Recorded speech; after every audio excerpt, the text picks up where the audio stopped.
এরপর হলো অতিরিক্ত রসিকতা। রসিকতা ইসলামে জায়েজ, কিন্তু এর নীতিমালা আছে, কিন্তু অতিরঞ্জন করাটাও ঠিক না। রসিকতার ক্ষেত্রে অতিরঞ্জনটা অনেক সময় আত্মীয়তার সম্পর্ক ক্ষেত্রে প্রভাব পড়ে, কারণ সবার মাইন্ড কিন্তু একরকম না। আপনি যদি আপনার মতো করে সবাইকে বিবেচনা করেন, আপনার এটা দেখা উচিত কে কেমন, এটা বোঝা উচিত, সেটা দেখে আপনি নেবেন।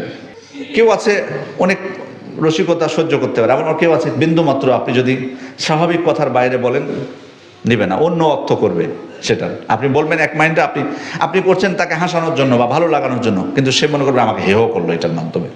এমনও আছে অনেকে।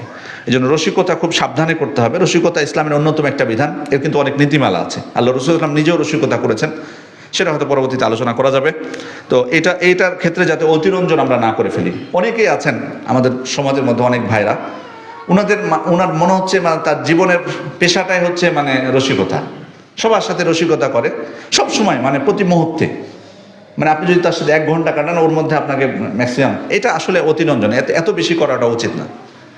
রসিক হন, গাম্ভীর্যটা এটা ভালো জিনিস না, এটা তো অনেক কিছু প্রকাশ পায়, কিন্তু আবার আপনার কথাবার্তা সবটাতেই আপনি চাইবেন যে রসিকতা যেন থাকে, হাসানোর চেষ্টা করবেন, শুধু টার্গেটই হলো আপনার হাসানো, যে সব কথা, এটাও কিন্তু ঠিক না। তো এগুলো অন্য যেমন নেতিবাচক প্রভাব আছে, তেমনইভাবে আত্মীয়তার সম্পর্কের ক্ষেত্রেও এটা প্রভাব পড়ে।